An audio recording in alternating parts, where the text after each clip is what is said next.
नमस्कार दोस्तों, मैं हूं सुमन चौधरी और सक्सेस प्लस अकेडमी प्लेटफॉर्म पर आप सभी का हार्दिक स्वागत है। तो दोस्तों, आज के इस वीडियो में हम जानेंगे the rise and importance of Dalai Lama in Tibetan Buddhism and politics.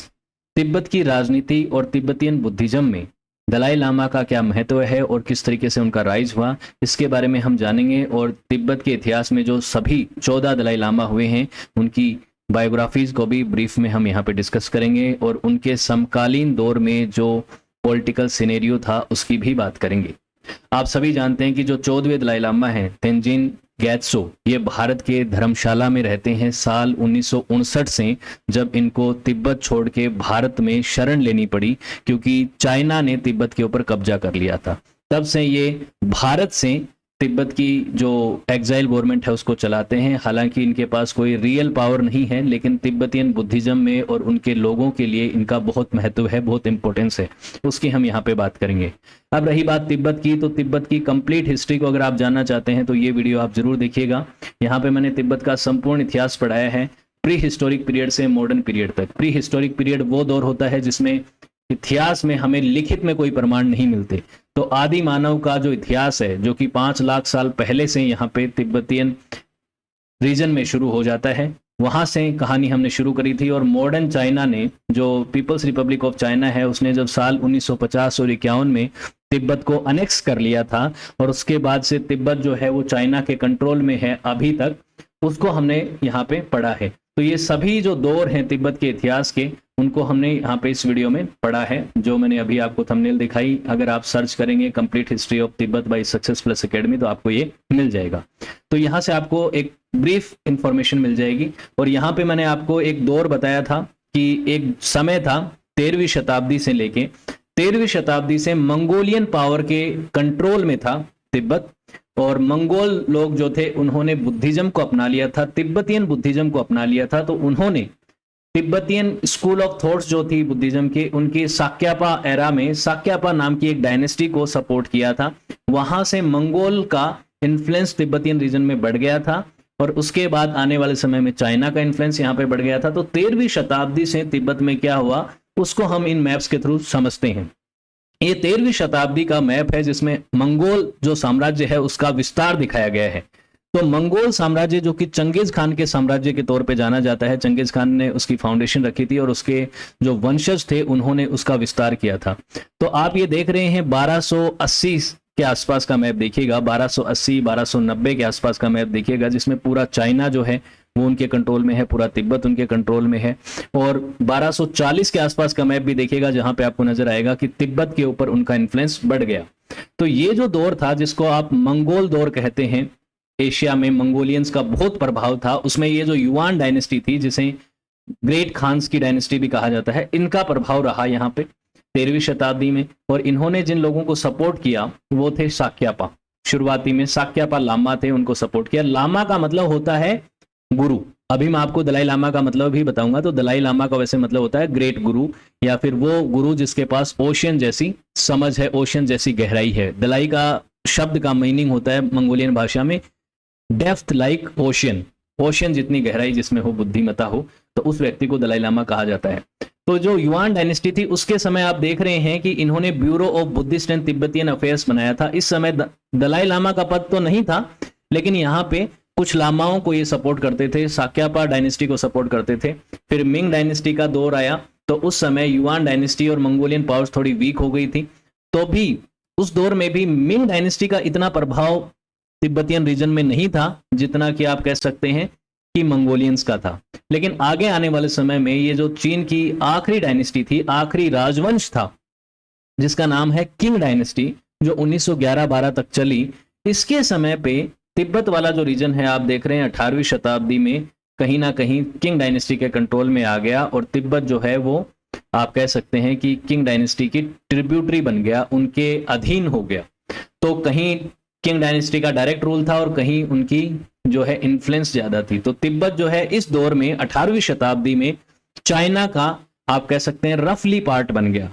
लेकिन ये हमेशा से चाइना का पार्ट नहीं था, जैसा कि आज का चाइना क्लेम करता है। आज का जो पीपल्स रिपब्लिक ऑफ चाइना है वो क्या कहता है, पीपल्स रिपब्लिक ऑफ चाइना की तिब्बत तो हमेशा से हमारा था, तकरीबन ये तो कहते हैं कि 500-600 सालों से मिंग डायनेस्टी के समय से ही तिब्बत हमारा था, हमारा कंट्रोल था। लेकिन वो जो बातें हैं वो सिर्फ अपने क्लेम को मजबूत करने के लिए हैं, ऐसा कुछ भी नहीं है। किंग डायनेस्टी के समय पे मान सकते हैं कि तिब्बत के ऊपर कंट्रोल था, लेकिन उससे पहले इतिहास में बहुत लंबे समय तक तिब्बत इंडिपेंडेंट रहा है, एक इंडिपेंडेंट स्टेट के तौर पे रहा है।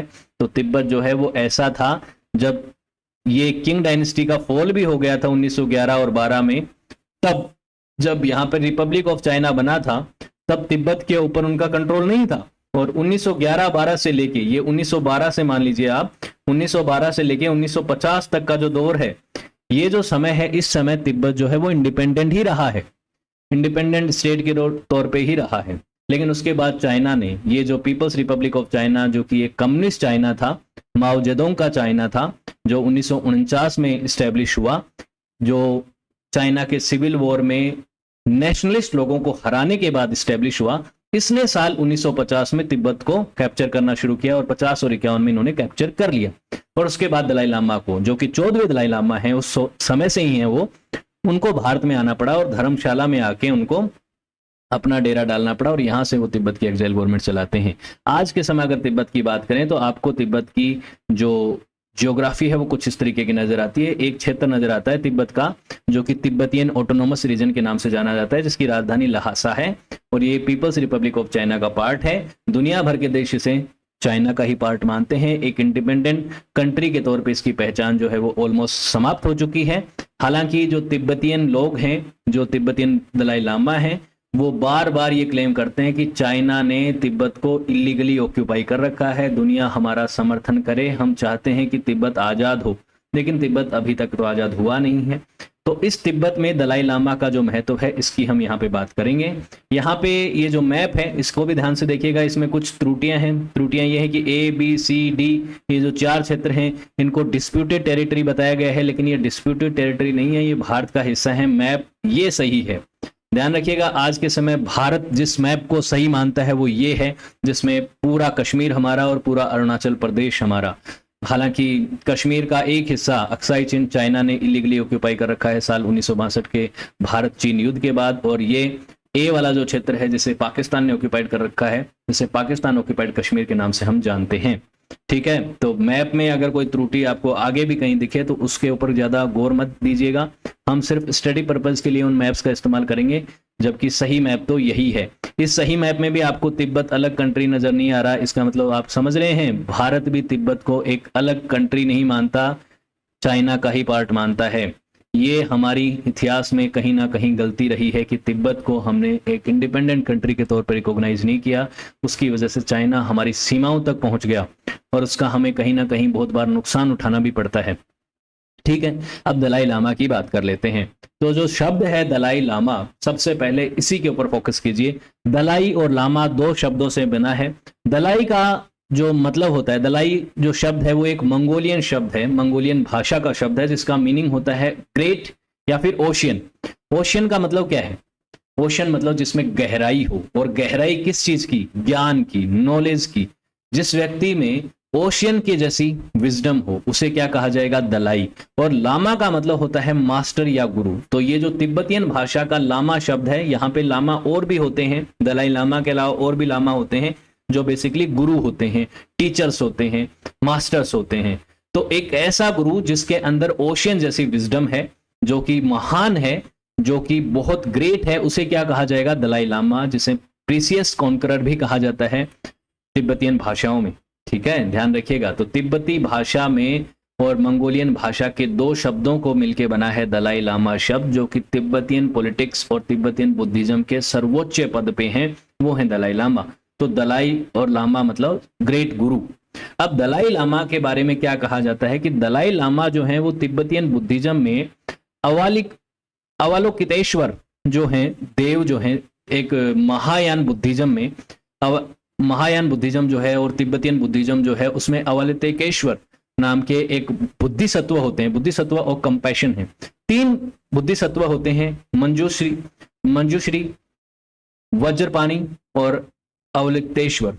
अब ये है बुद्धिसत्व ऑफ कंपैशन, ये हैं बुद्धिसत्व ऑफ विजडम और ये है बुद्धिसत्व ऑफ पावर।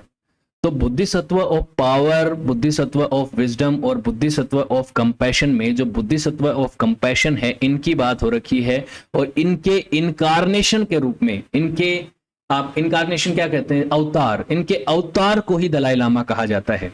कहा जाता है कि दलाई लामा जो हैं वो बार बार अवतरित होते हैं और अभी तक कितने दलाई लामा हो चुके हैं, 14 दलाई लामा हो चुके हैं। और ये एक तिब्बतियन बुद्धिज्म में कल्चर है कि अवलोकितेश्वर जो हैं वो बार बार अवतार लेते हैं ताकि वो तिब्बत के लोगों को प्रोटेक्ट कर सकें, उनको प्रॉपर तरीके से गाइड कर सकें, उनको एक तरीके से संभाल सकें और उनकी पॉलिटिक्स और उनके रिलीजन को भी क्या कर सकते हैं, उनकी कमान को संभाल सकें। और ये जो है शपथ लेते हैं। ऐसा कहा जाता है कि बोधिसत्व जो होते हैं, जो कि एक आप क्या सकते हैं इनलाइटन ह्यूमन बीइंग होते हैं, इनलाइटन होते हैं, वो प्रॉमिस करते हैं। गौतम बुद्धा से उन्होंने प्रॉमिस किया था, जो गौतम बुद्धा आप जानते हैं कि बुद्धिज्म के फाउंडर हैं। तो गौतम बुद्धा से अवलोकितेश्वर ने यह प्रॉमिस किया था कि वो तिब्बत के लोगों की जो है सुरक्षा करेंगे, उनके लिए बार बार पृथ्वी पे जन्म लेंगे और उनके लोगों को एक तरीके से कंपैशन, टीचिंग और सारी तरीके के नॉलेज का भी जो है संचरण करेंगे। और गुरु पद्म संभव जो हैं उन्होंने 8वीं शताब्दी के आसपास बुद्धिज्म का प्रचार तिब्बत में किया था। और उसके बाद तिब्बत में बहुत सारे स्कूल ऑफ थॉट्स का राइज होता है, तिब्बतियन स्कूल ऑफ थॉट्स जिन्हें आप कह सकते हैं तिब्बतियन बुद्धिज्म। अगर हम बुद्धिज्म की बात करें तो बुद्धिज्म के बहुत सारे ब्रांचेज हैं, जैसे महायान, हीनयान, थेरावेदा, वज्रयान, जैन। तो इनको अगर आप ध्यान से देखेंगे तो इनके अंदर भी सब सेक्ट्स हैं। ये तो सेक्ट हो गए बुद्धिज्म के, सेक्ट महायान, थेरावेदा, वज्रयान दिख रहे हैं। इन वज्रयान को आप देखेंगे तो यहाँ पे भी बहुत तरीके के आपको बुद्धिज्म नजर आएंगे, जिसमें Nepali Newar Buddhism, Chinese esoteric Buddhism, यहाँ पे आपको अलग अलग टेंडाई बुद्धिज्म, और यहाँ पे तिब्बतियन बुद्धिज्म भी नजर आ रहा है। तिब्बतियन बुद्धिज्म में यहाँ पे 4 स्कूल ऑफ थॉट नजर आ रहे हैं, जिसमें एक स्कूल ऑफ थॉट है गेलुल। ये गेलुग स्कूल ऑफ थॉट जो है, इनके जो चीफ हेड हैं उन्हीं को दलाई लामा कहा जाता है। और अब गेलुल स्कूल ऑफ थॉट इतना पावरफुल है कि बाकी 3 स्कूल ऑफ थॉट जो हैं वो भी इससे बहुत ज्यादा प्रभावित हैं, इन्फ्लुएंस्ड हैं। इसलिए आप तिब्बतियन बुद्धिज्म की अगर बात करें तो गेलुगपा या गेलुगपा येलो सेक्ट जिसे कहा जाता है, इसका इन्फ्लुएंस बाकी सभी जो ब्रांचेज हैं तिब्बतियन बुद्धिज्म की उनके ऊपर भी फर्क पड़ चुका है। तो यहाँ पे येलो, रेड, व्हाइट, ये इस तरीके के सेक्ट हैं। और शुरुआती समय में, पहले के समय पे तो आप देखेंगे 13, 14 या 8, 9 सेंचुरी से जब ये स्कूल ऑफ थॉट्स का राइज हो रहा था, उस समय तो इनके बीच में कई सारे कॉन्फ्लिक्ट भी थे, रिलीजियस मतभेद थे, आप कह सकते हैं कि ये अलग अलग तरीके से चीजों की परिकल्पनाएं जो करते थे, चीजों को अंडरस्टैंड जो करते थे। उसमें साक्यापा लामाज की मैंने एक दौर बताया था आपको, 13 सेंचुरी में जब साक्यापा लामा का एरा चलता था मंगोलियंस के दिन, तो उस समय ये लामा जो है, ये वाला जो सेक्ट है, ये मजबूत था। उसके बाद आगे चल के मंगोलियंस ने गेलुपा स्कूल ऑफ थॉट्स को सपोर्ट करना शुरू किया और ये मजबूत हो गया। तो यहाँ पे दलाई लामा का पद डेवलप हुआ और दलाई लामा जो है उन्होंने बाकी सभी सेक्ट्स को एक साथ लेके आए, वो तिब्बत को उन्होंने यूनिफाइड किया। और उसके बाद तिब्बतियन बुद्धिज्म में ये जो गेलुगपा स्कूल ऑफ थॉट है, इसका प्रभाव सबसे ज्यादा बढ़ गया। तो ये दलाई लामा का महत्व है। तो दलाई लामा को अवलोकितेश्वर, जो कि एक आप कह सकते हैं डाइटी के तौर पे देखे जाते हैं, एक देवता तुल्य इंसान माने जाते हैं, जो एक बहुत ही इंपॉर्टेंट बुद्धिसत्व है, बुद्धिसत्व ऑफ कंपैशन जिनको कहा जाता है। इनको तिब्बतियन भाषा में चेंगरिंग्स भी कहा जाता है। इनके मैनिफेस्टेशन के रूप में जाना जाता है, इनके इनकारनेशन के रूप में जाना जाता है दलाई लामा को, कि अवलोकितेश्वर जो है वो समय समय पर क्या करते हैं, पुनर्जन्म लेते हैं, अवतार लेते हैं पृथ्वी पे, ताकि वो तिब्बतियन लोगों को प्रोटेक्ट कर सकें, उनको टीचिंग दे सकें। ठीक है, तो ये ध्यान रखिएगा। अब ये जो दलाई लामा है, ये येलो हैट वाली जो स्कूल है तिब्बतियन बुद्धिज्म में, जैसे गेलुग स्कूल ऑफ या गेलुगपा स्कूल ऑफ थॉट कहा जाता है, उसके स्पिरिचुअल लीडर थे। पहले तो सिर्फ इसी स्कूल ऑफ थॉट में इनको ज्यादा महत्व माना जाता था, लेकिन over the period of time जो मेजर 4 स्कूल ऑफ थॉट हैं तिब्बतियन बुद्धिज्म की, उनके ऊपर इनका जो है प्रभाव काफी पड़ने लग गया। और आप देखते हैं कि तकरीबन 16वीं शताब्दी में 1578 में 1578 में एक मंगोल लीडर थे अल्टान खान, उन्होंने सबसे पहले दलाई लामा जो टाइटल है उसको फाउंड किया था, एक तरह से उसे इस्टेब्लिश किया था कि दलाई लामा नाम के एक व्यक्ति जो हैं वो तिब्बतियन रीजन के पॉलिटिकल और रिलीजियस हेड होंगे। तो इस तरीके से जब ये सिचुएशन बनी तो उसके बाद दलाई लामा जो है वो उनका पद बना, और आज के समय जो 14वें दलाई लामा है तेंजिंग ग्यात्सो, वो तो एग्जाइल में भारत में रहते ही हैं। तो ये कैसे हुआ इसकी हम हिस्ट्री के ऊपर जाते हैं। तो 17वीं शताब्दी में जो 5वें दलाई लामा थे, वहां से आप ट्रू सेंसेस में देखते हैं कि सही मायनों में पॉलिटिकली उनका इन्फ्लुएंस जो है वो भी बढ़ गया। उससे पहले जो 4 दलाई लामा हुए उनका भी महत्व है। शुरुआती जो 2 दलाई लामा थे उनके समय पे तो दलाई लामा नाम का शब्द ही नहीं था, दलाई लामा नाम का कोई टाइटल ही नहीं था। उनको तो उनकी मृत्यु पर्यंत जो है टाइटल मिला। जैसे हम किसी को कोई अवार्ड देते हैं मान लीजिए, तो उसको मरणोपरांत कोई टाइटल दे दिया जाता है या मरणोपरांत उसे कोई अवार्ड दे दिया जाता है। उसी तरीके से जो शुरुआती जो 2 दलाई लामा थे उनको भी मरणोपरांत दलाई लामा का टाइटल मिला, उनके जीते जी उनको टाइटल नहीं मिला था। तीसरे दलाई लामा से शुरुआत हुई दलाई लामा के टाइटल की, और उसका भी ट्रू सेंस में जो पावर उनके हाथ में आई वो 5वें दलाई लामा के समय पे आई। तो 5वें जो दलाई लामा थे जिनको द ग्रेट फिफ्थ कहा जाता है, उनके समय पे तिब्बतियन यूनिटी के दलाई लामा एक सिग्नल बन चुके थे। उनके पास रिलीजियस अथॉरिटी थी ही थी गेलुग ट्रेडिशन में, लेकिन गेलुग ट्रेडिशन के बाहर जो बाकी ट्रेडिशंस थे उनमें भी उनका इन्फ्लुएंस और दबदबा बढ़ चुका था। और वो दबदबा बढ़ा तो उसकी वजह से गेलुग स्कूल ऑफ थॉट जो है वो मजबूत हो गया। उसने बाकी स्कूल ऑफ थॉट्स को भी अपने अंदर समाहित किया, उनकी बातों को भी सुना, लेकिन ये जरूर बात है कि गेलुग स्कूल ऑफ थॉट जो है वो डोमिनेटिंग हो गया। और ये जो ट्रेडिशन है ये 14 दलाई लामा तक अभी भी कंटिन्यूसली चल रहा है, और तिब्बतियन जो एग्जाइल गवर्नमेंट है वो यहाँ से चल रही है भारत से। ठीक है, अब जो दलाई लामा थे, दलाई लामा रिलीजियस हेड तो थे ही, साथ में पॉलिटिकल हेड भी थे, लेकिन उनके साथ ही उनके एक रिजेंट भी हुआ करते थे। रिजेंट मतलब उनको जो पॉलिटिकली सपोर्ट करते थे, और उन रिजेंट का प्रभाव होता था। वो रिजेंट जो है वो मंगोलियन हुआ करते थे पहले के समय, लेकिन जब मंगोलियंस का प्रभाव खत्म हो गया, चाइनीज प्रभाव बढ़ गया, तो भाई चाइनीज रिजेंट्स भी यहाँ पे होने लगे। तो ये जो तिब्बतियन दलाई लामा है उन्होंने शुरुआती समय में 1642 से 1705 के बीच में तो मंगोलियंस ने प्रभाव रखा। फिर 1750 से 1950 के दशक तक अगर आप देखें, वहां तक जो है चाइना का इन्फ्लुएंस बढ़ा, पहले किंग डायनेस्टी का, और फिर आगे चल के आप 1912 तक ही देखिए, 1950 तक भी क्या करें, 1912 तक ही किंग डायनेस्टी का प्रभाव था। उसके बाद किंग डायनेस्टी का फॉल हो गया, और उसके बाद 1912 से 1950 तक तो चाइना से बिल्कुल अलग सेपरेटली तिब्बत काम कर रहा था। तो ये चीजें यहाँ पे चल रही थी। तो 1912 से 1951 के बीच में इंडिपेंडेंट था तिब्बत, और उसके बाद वापस तिब्बत को कैप्चर किया गया।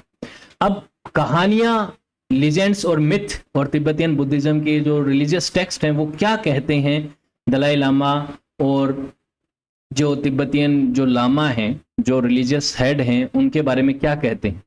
तो 11वीं शताब्दी से सेंट्रल एशियन बुद्धिस्ट का ये मानना है कि अवलोकितेश्वर जो है, जो कि बुद्धिसत्व और कंपैशन है, उनका एक स्पेशल कनेक्शन रहा है तिब्बतियन लोगों के साथ, और वो एक टीचर के तौर पे, एक प्रोटेक्टर के तौर पे, एक गाइड के तौर पे बार बार इनकारनेशन लेते हैं। इनकारनेशन का मतलब क्या होता है? धरती पे जन्म लेते हैं, पुनर्जन्म लेते हैं, ताकि वो तिब्बतियन लोगों को गाइड कर सकें। और ये बात पता चलती है बुक ऑफ कदाम में। बुक ऑफ कदाम जो पहले जो दलाई लामा थे उनके समय पे एक किताब लिखी गई थी, जिसमें ये बातें कही जाती हैं कि तिब्बत में कई सारे ऐसे लोग हुए हैं जो जन्म ले चुके हैं, पुनर्जन्म ले चुके हैं, और तिब्बत के लोगों को समझा चुके हैं, पढ़ा चुके हैं, उनको प्रोटेक्ट कर चुके हैं। तो दलाई लामा तो 14 ही हुए हैं जिनको दलाई लामा का टाइटल मिला, लेकिन ऐसा माना जाता है, दलाई लामा की ऑफिशियल वेबसाइट पे भी ये लिखा हुआ है। दलाई लामा की ऑफिशियल वेबसाइट है जिसको आप विजिट कर सकते हैं। यहाँ पे काफी इंफॉर्मेशन आपको मिलेगी तिब्बतियन बुद्धिज्म, दलाई लामा, तिब्बत की हिस्ट्री के बारे में।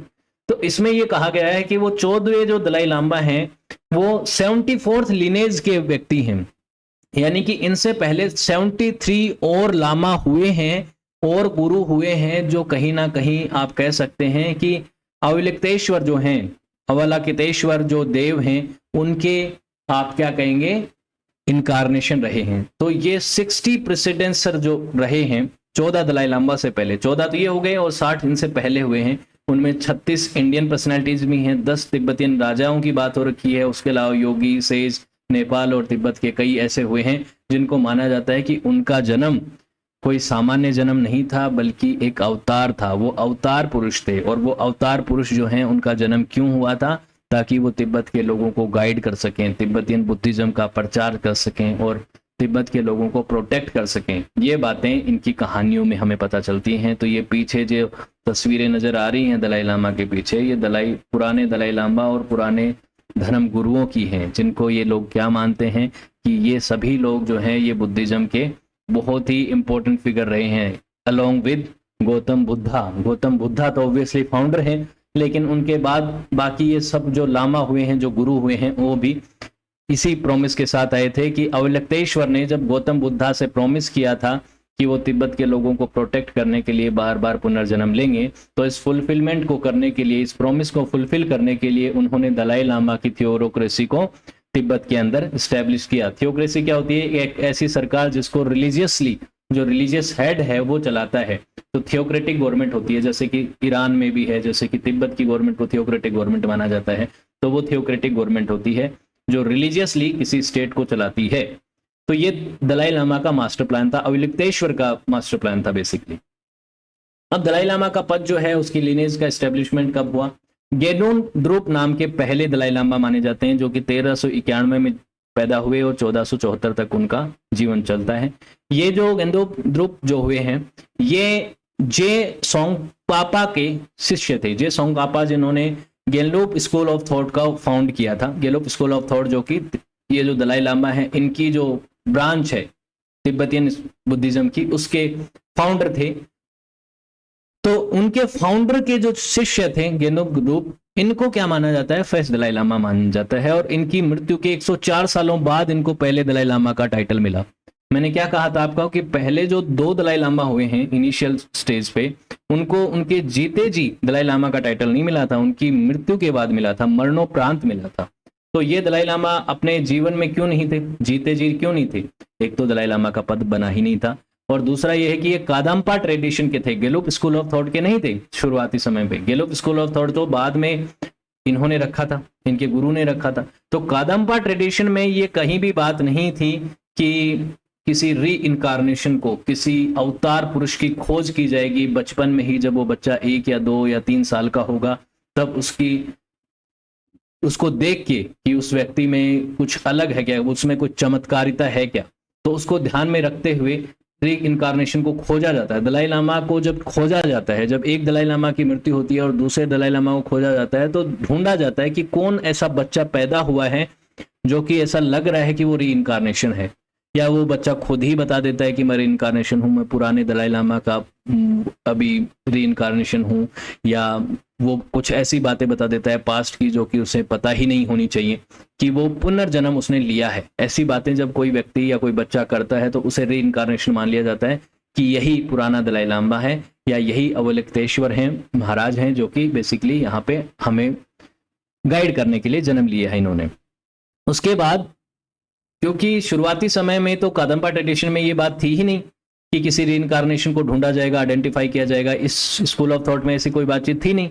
लेकिन बाद में तकरीबन 55 साल बाद जो शोंकापा मोंक थे, उन्होंने जब दूसरी मोनेस्ट्री स्टैब्लिश करी, तिशम्पो मोनेस्ट्री, यहाँ पे उन्होंने गेंदोप स्कूल ऑफ थॉट की बात रखी थी ये, और गेंडोप द्रुप जो है, गेलोप स्कूल ऑफ थॉट में ही गेंडोप द्रुप भी चले जाते हैं, और वहां पे री इनकारनेशन की भी बातें होती हैं। और उसके बाद आगे चल के 1487 में 1487 में एक बच्चा पैदा होता है। बच्चा ये क्लेम करता है, पैदा तो वो 1-2 साल का हो गया होगा था, तो 1487 में ये क्लेम करता है कि वो पहले दलाई लामा का री इनकारनेशन है। पहले दलाई लामा कौन? गेंडोप द्रुप। तब उस समय ये आती है बात कि क्या वो व्यक्ति भी दलाई लामा थे, तब वहां से ये टाइटल जो है वो दिया जाता है कि हाँ, तीसरे दलाई लामा ने कहा कि मैं दलाई लामा, बेसिकली मैं इनकारनेशन हूं। तो कहा कि आप किसके हो? तो उन्होंने कहा कि मैं पहले दलाई लामा का, पहले जो व्यक्ति थे यानी कि गेंडोप द्रुप, उनका इनकारनेशन हो। तो इनको भी टाइटल दिया गया कि वो भी दलाई लामा थे। गेनोम ग्यात्सो की जब मृत्यु होती है 1542 में, तो उस समय दलाई लामा का जो लिनेज है फर्मली स्टैब्लिश होता है। आगे चल के सोनम ग्यात्सो के समय जो तीसरे दलाई लामा थे, उन्होंने कहा था कि वो दलाई लामा पहले दलाई लामा के वंशज हैं, या उनके इनकारनेशन, वंशज नहीं, उनके इनकारनेशन हैं, उनका ही पुनर्जन्म हुआ है।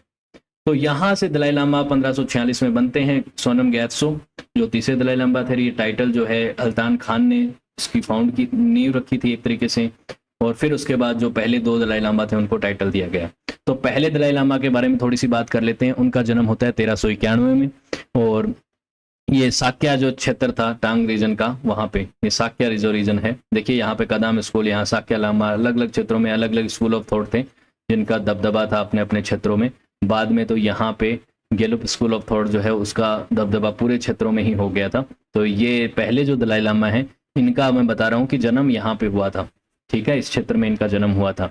उसके बाद इनका बचपन का नाम क्या था, इनका रियल नाम क्या था, इनके जो पेरेंट्स ने दिया था वो था पेमा डोरजी। और जब भी किसी दलाई लामा को दलाई लामा बनाया जाता है, किसी बच्चे को इनकारनेशन डिक्लेयर किया जाता है, तो उसे नया नाम दिया जाता है, वो वॉव्स लेता है, वो प्रतिज्ञाएं लेता है कि वो किस तरीके से तिब्बतियन बुद्धिज्म और तिब्बत के लोगों को प्रोटेक्ट करेंगे, वो किस तरीके से उनको गाइड करेंगे। तो वो एक अलग तरीके के वॉव्स होते हैं, बेसिकली प्रतिज्ञाएं होती हैं जो ली जाती हैं। और फिर वो उनको किसी ना किसी वो कोई ना कोई जो तिब्बतियन स्कूल ऑफ थॉट है वहाँ पे जो मोनेस्ट्रीज हैं वहाँ पे वो पढ़ाई करते हैं, और एक प्रॉपर एज में जाने के बाद वो तिब्बत की पॉलिटिक्स और उनके रिलीजियस के जो स्पिरिचुअलिटी है उसके हेड बनते हैं, अबोट बनते हैं। अलग अलग जो मोनेस्ट्रीज हैं उसके अबोट मतलब मठाधीश, मठ के अधीश बनते हैं। तो उनको नाम दिया जाता है गेंडुपा दरूपा, गेंडुन दरूपा नाम दिया जाता है फर्स्ट दलाई लामा को। और ये स्कूल ऑफ थॉट के जो गेलुपा स्कूल ऑफ थॉट के जो फाउंडर थे सोंगकापा, उनके शिष्य होते हैं। 1416 में ये उनके डिसाइपल बन जाते हैं। फिर इनकी, या आप क्या कह सकते हैं, इनकी वो उसको देख के, समझ को देख के, इनकी विजडम को देख के, इनके जो गुरु होते हैं वो इनको अपना प्रिंसिपल डिसाइपल बना लेते हैं, सबसे मेन शिष्य बन जाते हैं इनको। और उनको नए कपड़े भी देते हैं और कहते हैं कि आप मेरे इंपॉर्टेंट शिष्य हैं बेसिकली, और उनको बहुत सी चीज़ें सिखाई जाती हैं। फिर वो टाशी लोकुंगपा मोनेस्ट्री जो है 1447 में उसका भी स्टैब्लिशमेंट करते हैं गेलुप दरूपा। और उसके बाद उन्होंने कई सारी किताबें भी लिखी, 8 किताबें लिखी माना जाता है उन्होंने बुद्धिस्ट टीचिंग्स और फिलोसॉफी पे।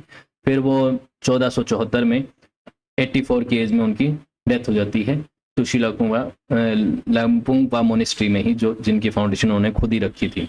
उसके बाद अगले जो दलाई लामा हैं, दूसरे दलाई लामा, जिनको भी मृत्यु के बाद ही दलाई लामा का टाइटल मिला, उनका जन्म होता है 1475 में, यानी कि 1 साल बाद ही, जब पहले दलाई लामा की मृत्यु होती है उसके 1 साल बाद ही उनका जन्म होता है। और इनके जो पिता हैं वो तांत्रिक प्रैक्टिशनर थे। तिब्बतियन बुद्धिज्म में तंत्र मंत्र का काफ़ी इंपॉर्टेंस होता है, तो वो एक इम्पोर्टेंट प्रैक्टिशनर थे तंत्र विद्या के।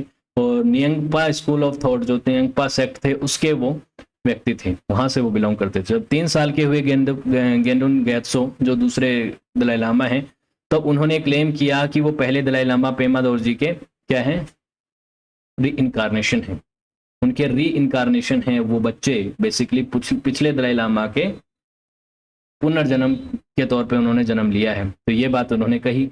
फिर उनको री इनकारनेशन माना गया। जब वो 11 साल के थे उस समय उनको जो मोनेस्ट्री थी उसके ऊपर बैठाया गया गेंडुन गैत्सो के नाम से। फिर 1486 में उन्होंने अपने नोविस वॉव्स को लिया, बेसिकली वो प्रतिज्ञाएं ली जो कि एक दलाई लामा को लेनी होती हैं। और उसके बाद इन्होंने गेंडुन गैत्सो के नाम से ही आगे चल के तिब्बतियन, जो उस समय बहुत ही छोटा सा क्षेत्र था, उसको इन्होंने चलाया, उनको लोगों को गेलुप स्कूल ऑफ थॉट के लोगों को समझाया। क्या समझाया, basically school of thoughts, teachings, philosophical angles guide किया अलग अलग क्षेत्रों में। 1517 में वो डेरोपोंग मोनेस्ट्री के अबोट बन गए, मठाधीश बन गए। उसके बाद इन्होंने कई फेस्टिवल्स में और कई जगहों पे 3 मेजर गेलुपा मोनेस्ट्रीज को भी स्टैब्लिश किया, शेरा, डेरुंगपा और गार्डेन में। तो ये स्कूल ऑफ थॉट्स जो है ये मजबूत होती जा रही थी उस समय, गेलुप स्कूल ऑफ थॉट। और उसके बाद ये शेरा मोनेस्ट्री के 1525 में जो है मठाधीश बन गए। और उसके बाद तकरीबन 67 की एज में 1542 में इनका देहांत हो जाता है। तीसरे दलाई लामा जो कि महत्वपूर्ण हैं, तीसरे, 5वें, 13वें, 14वें, 8वें, ये कुछ दलाई लामा है जो महत्वपूर्ण हैं। 8वें नहीं, तीसरे, 5वें, 13वें, 14वें और एक और 7वें मान लीजिए, 7वें है शायद, वो मैं आगे आपको बताऊंगा। तो ये 4-5 दलाई लामा है जिनके बारे में हमें थोड़ा डिटेल में पढ़ना है, बाकियों को हम थोड़ा शॉर्ट में पढ़ेंगे। तो तीसरे जो दलाई लामा है जिनका जन्म 1543 में हुआ, लहासा में हुआ, जो कि आज के समय राजधानी भी है तिब्बत की। इनको माना जाता है कि ये गेंडुन गैत्सो जो दूसरे दलाई लामा थे उनके रीइंकारनेशन थे। बेसिकली हर एक दलाई लामा पिछले दलाई लामा का क्या होता है, रीइंकारनेशन होता है, उन्हीं का पुनर्जन्म वहां पे लिया जाता है। यही जो है जब कोई बच्चा खुद क्लेम करता है या फिर उनके जो ढूंढने वाले लोग हैं, जो तिब्बतियन जो अलग अलग स्कूल ऑफ थॉट के जो लोग हैं, जो दूसरे लामाज हैं और बाकी लोग जो हैं, उनको तलाश करते हैं कि क्या किसी बच्चे ने जन्म लिया है दलाई लामा की मृत्यु के बाद और वो बच्चा रीइंकारनेशन है, तो उसकी स्टडी की जाती है, उसको ध्यान से देखा जाता है कि उसमें कितना विजडम है, कितना नॉलेज है और वो बच्चा जो है उसमें कुछ आप कह सकते हैं किस तरीके का तेज है, तो उस तरीके से उसकी तलाश की जाती है। तो फिर जब 9 साल के थे तो उनको मोनिस्ट्री का द्रवपंग मोनिस्ट्री का मठाधीश बनाया गया, फिर शेरा मोनिस्ट्री के वो बने। उसके बाद उन्होंने कई कॉन्फ्लिक्ट और रिलीजियस सेरेमनीज में मीडिएशन किया, कई अलग अलग स्कूल ऑफ थॉट्स के जो बीच में मीडिएशंस थे, कॉन्फ्लिक्ट थे, उनको उन्होंने सुलझाया। फिर उसके बाद वो नोबल फैमिली से आते थे, तो उन्होंने मंगोलिया में बुद्धिज्म के स्प्रेड में काफ़ी मदद करी, काफ़ी इंपॉर्टेंट रोल निभाया। 1578 में 1578 में वो मंगोलिया ट्रेवल करते हैं और अल्टान खान से मिलते हैं। अल्टान खान ने उस समय बुद्धिज्म को अपना लिया और बुद्धिज्म को अपना स्टेट रिलीजन डिक्लेयर कर दिया। आप जानते होंगे कि बुद्धिज्म को बाद में अपनाया गया, पहले मंगोलिया का जो रिलीजन हुआ करता था वो क्या था, चंगेज खान का क्या रिलीजन था, एक एनिमिस्टिक रिलीजन था, एक ऐसा रिलीजन था जिसमें प्रकृति की पूजा होती थी, जिसे आप कहते हैं टेंगरी रिलीजन। टेंगरी गॉड की भी पूजा होती है, स्काई गॉड होते हैं जिन्हें, जिसे टेंगरिज्म कहा जाता है। तो ये नाम, इनके नाम के आगे खान लग रहा है, अल्ट्रान खान, चंगेज खान, लेकिन ये मत समझिएगा, कंफ्यूज मत होइएगा कि मंगोलियंस जो है वो मुस्लिम्स थे, नहीं, वो मुस्लिम नहीं थे, वो एक एनिमिस्टिक अलग रिलीजन को फॉलो करते थे पहले तो, बाद में वो बुद्धिज्म को भी फॉलो करने लग गए। ठीक है, तो इस समय बुद्धिज्म को अपना लिया गया था अल्टान खान के द्वारा। फिर सोनम गैत्सो जो कि तीसरे दलाई लामा हैं, इनको दलाई लामा का टाइटल दिया गया अल्टान खान के द्वारा। पहले लामा ही थे, सामान्य लामा के तौर पे टाइटल दिया जाता था, और वो लामा भी स्पेशल थे, दलाई लामा नहीं थे, नाम दलाई लामा नहीं था, लेकिन वो लामा क्या थे, स्पिरिचुअल लीडर थे, हेड थे, और एक बेसिकली अवस्थकेश्वर के इनकारनेशन के तौर पे और दलाई लामा जो एक के बाद एक कंटिन्यूसली इंपॉर्टेंट लीडर के तौर पे आ रहे थे, और ऐसे कई लीडर आ चुके थे। मैंने क्या कहा कि 14 तो दलाई लामा हुए हैं, लेकिन टोटल जो इनकारनेशन हुए हैं वो 74 माने जाते हैं, तो ये ऐसे व्यक्ति थे। तो दलाई लामा शब्द दिया गया, और फिर ये दलाई लामा जो है आगे आने वाले जो रिलीजियस हेड हुए हैं तीसरे के बाद आगे वाले लामाज, उनको भी ये टाइटल मिलने लग गया। तो ये वो दौर था अल्टान खान के समय, तीसरे दलाई लामा का, सोनम ग्यात्सो का। अब सोनम ग्यात्सो ने तिब्बत और मंगोलिया के बीच में काफी स्ट्रॉन्ग टाइज बनाए, इन्होंने मजबूत रिलेशन बनाए। फिर चाइनीज एम्परर के कोर्ट में भी इनको इनवाइट किया गया था, चाइना में भी इनका इन्फ्लुएंस बढ़ा, चाइना में भी बुद्धिज्म काफी विस्तृत हो चुका था, भारत में भी कई लोग आए थे, जैसे आपको हेनसांग, फाइहान जैसे लोगों का पता है, कई स्कॉलर भारत में आए थे बुद्धिज्म की स्टडी करने के लिए। उसी तरीके से तिब्बतियन स्कॉलर्स को भी वहाँ पे बुलाया गया बुद्धिज्म के लिए ही। तो उस समय दलाई लामा चाइना में भी जाते हैं। उसके बाद मंगोलिया आते हैं 1885 में। उस समय उन्होंने मंगोल प्रिंसेस को कई प्रिंसेस को सिखाया था बुद्धिज्म के बारे में, तो वो प्रिंस भी जो है वो बुद्धिज्म को अपना लेते हैं। फिर सोनम ग्यात्सो की डेथ हो गई थी जब वो बीजिंग से लौट रहे थे 1588 में। उसके बाद उन्होंने प्रॉमिस किया था अपनी मृत्यु के समय ही कि वो फिर से रीइंकारनेशन लेंगे, फिर से पुनर्जन्म लेंगे और कंटिन्यूसली मंगोलियंस को गाइड करेंगे, तिब्बतियंस को गाइड करेंगे और अपना काम करेंगे, बेसिकली जो गाइड करने का काम है। फिर अगले आते हैं चौथे दलाई लामा। चौथे दलाई लामा एकमात्र ऐसे दलाई लामा हुए हैं जो कि नॉन तिब्बतियन रहे हैं, जो तिब्बतियन रीजन के नहीं थे, तिब्बत में उनका जन्म नहीं हुआ था, जिनका नाम है अल्टान खान के ग्रेट ग्रैंडसन, और जिनका नाम क्या था, योंगतेन ग्यात्सो। योंगतेन ग्यात्सो क्योंकि तिब्बत के नहीं थे तो कई लोगों ने उनका विरोध भी किया और कई लोगों ने सपोर्ट भी किया। मंगोलियंस ने तो सपोर्ट किया क्योंकि वो एक मंगोल थे और मंगोलिया में उनका जन्म हुआ था, अल्टान खान के ग्रेट ग्रैंडसन थे, तो मंगोलियंस ने सपोर्ट किया। लेकिन कई जो राइवल फैक्शंस बेसिकली वो लोग जो तिब्बत में ही थे, गेलुपा स्कूल ऑफ थॉट को नहीं मानते थे, दूसरे स्कूल ऑफ थॉट्स को मानते थे, उन्होंने विरोध किया कि आप कैसे दे सकते हैं एक नॉन तिब्बतियन को दलाई लामा का पद। तो जैसे कारमा कायत्सु जो सेक्ट था, बोनपो सेक्ट था, उन्होंने इनका विरोध किया। तो यहाँ पे जो चौथे दलाई लामा हैं उनके समय पे भी आप पॉलिटिकल स्थिति अगर देखेंगे तो यहाँ पे मंगोलियंस के छोटे छोटे खानेट्स बन चुकी थी, यहाँ पे जोंगार, अल्टान खानेट्स, और ये आपको नजर आ रही है ना। तो उस समय इधर मिंग डायनेस्टी जो है वो पावरफुल हो चुकी थी और इधर मंगोलियंस जो है वो धीरे धीरे कमजोर होते जा रहे थे, किंग डायनेस्टी इधर आप देख रहे हैं कि राइज हो चुकी थी मंचूरिया वाले क्षेत्र में, जिसे मांचू डायनेस्टी भी कहा जाता है, क्योंकि मांचू वाले क्षेत्र में मांचू लोगों ने इसको स्टैब्लिश किया था। तो ये वो समय था। जब 10 साल के हुए थे यांगटेन गैत्सो, तो वो लहासा ट्रेवल करते हैं और कई सारे मंगोल्स भी उनके साथ आते हैं और उनको थ्रोन पे बिठा दिया जाता है, दलाई लामा का टाइटल दे दिया जाता है। कई लोग विरोध करते हैं, लेकिन क्योंकि मंगोलियन पावर अभी भी इतनी स्ट्रांग तो थी कि वो तिब्बतियन विद्रोहों को दबा सके और तिब्बत में जो छोटे छोटे किंगडम्स और जो लोग थे उनका विरोध वो कर सकते थे। फिर 1616 में मिंग डायनेस्टी के जो एम्परर थे उन्होंने भी उनको seal of authority the. Seal of authority देने का बेसिकली यहाँ पे मतलब ये था कि उनको तिब्बत के हुक्मरान के तौर पे जो है एक्सेप्ट किया गया। फिर 27 साल की उम्र में ही यांगटेन गैत्सो की मृत्यु हो गई। सस्पिशियस सर्कमस्टेंसेस में कुछ लोग कहते हैं उनकी हत्या की गई थी और कुछ लोग कहते हैं नेचुरली डेथ हुई थी।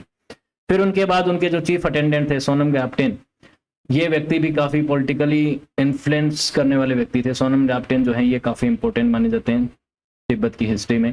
इन्होंने 5वें दलाई लामा की खोज शुरू करी और 5वें दलाई लामा को तलाश करके उनके ये रिजेंट बन गए और खुद को टाइटल दिया दैसी। दैसी का बेसिकली मतलब ये था कि दलाई लामा जो है पॉलिटिकल और रिलीजियस हेड रहेंगे, लेकिन उनको गाइड करेंगे पॉलिटिकल मैटर्स में सोनम, ये क्या नाम है, दैसी यानी सोनम ग्याप्टेन। तो चौथे दलाई लामा के 1617 में मृत्यु के बाद कॉन्फ्लिक्ट हो गए थे कई तिब्बतियन फैक्शंस में कि कौन बनेगा अगला दलाई लामा और कौन लीड करेगा, ये सब चीजें चल रही थी। तो सांगपा डायनेस्टी जो थी, जो कि कारम्पा स्कूल ऑफ थॉट को सपोर्ट करती थी, उसने अगले दलाई लामा की खोज के ऊपर भी रोक लगा दी। उन्होंने कहा कि अब दलाई लामा की खोज नहीं होगी और इस ट्रेडिशन को बंद किया जाएगा। लेकिन 1618 में सोनम ग्याप्टेन ने इस बात को स्वीकार नहीं किया और उन्होंने सीक्रेटली एक बच्चे को ढूंढा जिनको 5वें दलाई लामा का टाइटल दिया गया और उस बच्चे का नाम था लोब्सन गैत्सो। लोब्सन गैत्सो को माना गया कि वो चौथे दलाई लामा के इनकारनेशन हैं और दलाई लामा उनको टाइटल मिलना चाहिए। फिर पांचेन लामा और कई सारे तिब्बतियन स्कूल ऑफ थॉट्स के बीच में कुछ बातचीत हुई, निगोशिएशंस हुए, उस बैन को लिफ्ट किया गया जो कि सांगपा डायनेस्टी ने लगाया था और लोब्सन गैत्सो को 5वें दलाई लामा के तौर पर रिकॉग्नाइज किया गया। फिर 1618 में किम कारमा जो थे, उन्होंने जो सांगपा डायनेस्टी के राजा थे उन्होंने अटैक कर दिया। गेलुपा स्कूल ऑफ थॉट के जो मोनेस्ट्रीज वगैरह थी उनको टारगेट किया। गेलुपा में, लहासा में ये अटैक किया गया। राप्टेन ने मंगोलियंस की मदद ली यहाँ पे और उस समय गुची खान जो है वो मंगोल राजा थे। उन्होंने 1620 में मंगोलियन ट्रूप्स की मदद करी, नहीं सॉरी, मंगोलियन ट्रूप्स को भेज के दलाई लामा की मदद करी और सांगपा को लहासा से भगाया और 5वें दलाई लामा को पब्लिकली इंथ्रोन किया गया 1622 में। 1622 में 5वें दलाई लामा जो है वो पद पे बैठ जाते हैं और यहाँ पे गेलुपा स्कूल ऑफ थॉट का डोमिनेंस सेंट्रल तिब्बत पे बढ़ना शुरू हो जाता है।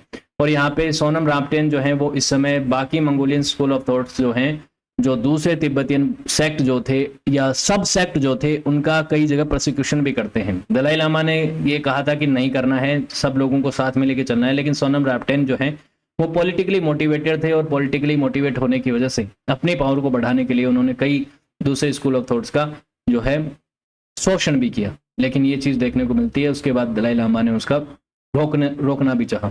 सोनम ग्याप्टेन वाइसरॉय बन गए थे और दलाई लामा जो है वो 5वें दलाई लामा बन गए थे और 5वें दलाई लामा का जो पद है वो काफी इंपॉर्टेंट हो जाता है। वो 5वें दलाई लामा माने जाते हैं कि उन्होंने उस समय कई सारे रिलीजियस सेक्ट्स को यूनाइट भी किया और उन्होंने मध्यांतरता भी करी कईयों के बीच में। मंगोल फैक्शंस और religious sects, Tibetan religious sects के बीच में जो स्ट्रगल हो रहा था 1630 के समय पे, उनको उन्होंने कई जगह उनका भी निपटारा किया। गुशी खान ने उस समय खोशु मंगोल्स की खानेट बना ली थी बेसिकली। तो गुशी खान की मैं खानेट दिखा देता हूँ आपको।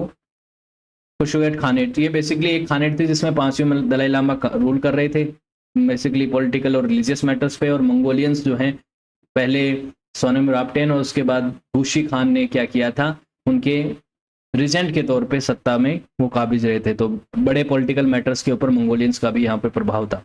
गुशी खान ने सबसे पहले यहाँ पे एक बोनपो किंग थे बेरी खान जो खाम में थे, उनको हरा दिया और सांगपा डायनेस्टी को हरा दिया 1642 में। उसके बाद सोनम ग्याप्टेन ने बाकी कई फैक्शंस को भी अटैक किया। दलाई लामा ने अपोज किया कई वॉरफेयर्स को, लेकिन फिर भी वॉरफेयर्स हुए। ग्याप्टेन की उसके बाद 1658 में मृत्यु हो गई, उनको हटाया भी गया। तो ये चीजें चल रही थी उस दौर में।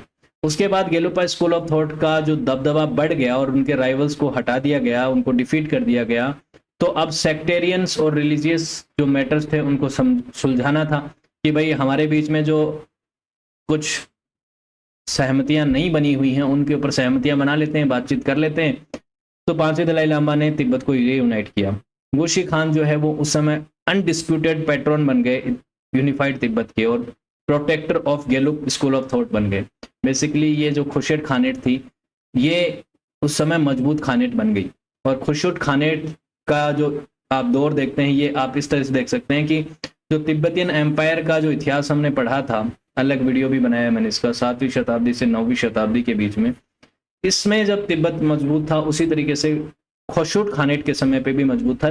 भले ही कुछ समय के लिए, ज्यादा लंबे समय के लिए नहीं, लेकिन कुछ समय के लिए इन्होंने पूरे तिब्बत को यूनाइट कर दिया था। तो ये एक लंबा आप अंतराल देखते हैं कि कुछ 600-800 सालों के बीच में पहली बार हुआ था कि तिब्बतियन एम्पायर के बाद तिब्बत फिर से यूनिफाइड हुआ था। किसकी लीडरशिप में? गुशी खान और पांचवें दलाई लामा की लीडरशिप में।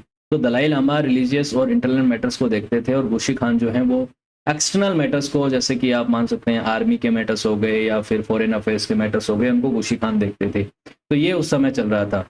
उसके बाद पांचवें जो दलाई लामा थे उनके समय ही आप देखते हैं कि आमडो वाला जो रीजन है उनको और बाकी जो क्षेत्र हैं उनको भी आप कुछ समय के लिए आप देखते हैं कि ये कंट्रोल करते हैं, लेकिन बाद में ये क्षेत्र जो है तिब्बत से थोड़े से डिफरेंट अलग हो जाते हैं। तिब्बत को 3 भागों में बांटा जाता है, यूसांग, आमडो और खाम, 3 क्षेत्र हैं। तिब्बतियन एम्पायर जो था तीनों क्षेत्रों पे था। आज का जो तिब्बतियन ऑटोनोमस रीजन है वो सिर्फ यूसांग वाले क्षेत्र में है। तो आमडो और खाम को कैसे आगे चल के चीन का पार्ट बनाया गया उसकी भी हम यहाँ पे बात करेंगे। पांचवें दलाई लामा जो हैं जिनको द ग्रेट फिफ्थ कहा जाता है वो टेम्पोररी रूलर बन गए थे 1642 में। बेसिकली तिब्बत के एक इम्पोर्टेंट फिगर वो इस समय बन चुके थे और सही मायने में देखें तो पांचवें दलाई लामा के समय ही तिब्बत का कंप्लीट कंट्रोल जो है वो दलाई लामा के पास था। ठीक है, तो ये चीजें चल रही थी और यहाँ से दलाई लामा की लीनेज जो है वो मजबूत हो गई थी तिब्बत में, जो कि आप देखते हैं कि 1950 के दशक तक चली है। 1959 तक जब 14वें दलाई लामा भारत नहीं आते हैं, एग्जाइल करके भाग के उनको नहीं आना पड़ता, तब तक आप देखते हैं कि तिब्बत के अंदर दलाई लामा का महत्व, पॉलिटिकल जो इन्फ्लुएंस है वो बहुत मजबूत था।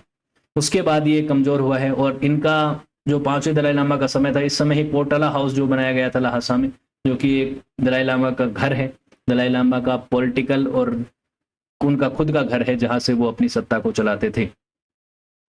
फिर गुशी खान की जब मृत्यु हुई 1655 में, उसके बाद सारी पावर जो है वो दलाई लामा के पास आ गई, क्योंकि उनके जो डिसेंडेंट्स थे वो चीज़ों को ज़्यादा अच्छे से संभाल नहीं पा रहे थे। उनके 8 बच्चे थे गुशी खान के, जो कि आपस में लड़ रहे थे सक्सेशन के लिए, अलग अलग टेरिटरी में, आमडो वाले क्षेत्र में लड़ रहे थे। इन चीज़ों को रिजोल्व करने के लिए पांचवें दलाई लामा ने आमडो और खाम वाले क्षेत्रों में कुछ मिशन भी भेजे, कुछ गवर्नर्स को भी भेजा कि इन मैटर्स को सुलझा के आया जाए। और उसके बाद ग्रेटर जो तिब्बत था, मतलब तीनों क्षेत्रों का जो तिब्बत था, खाम, यूसांग और आमडो वाला क्षेत्र, उसके ऊपर गेलुपा स्कूल ऑफ थॉट का कंट्रोल यहाँ पे हो गया था। और मंगोल जो हैं, जो आमडो क्षेत्र में थे, उनको भी तिब्बताइज किया गया, बेसिकली तिब्बतियन कल्चर में वो भी समाहित हो गए।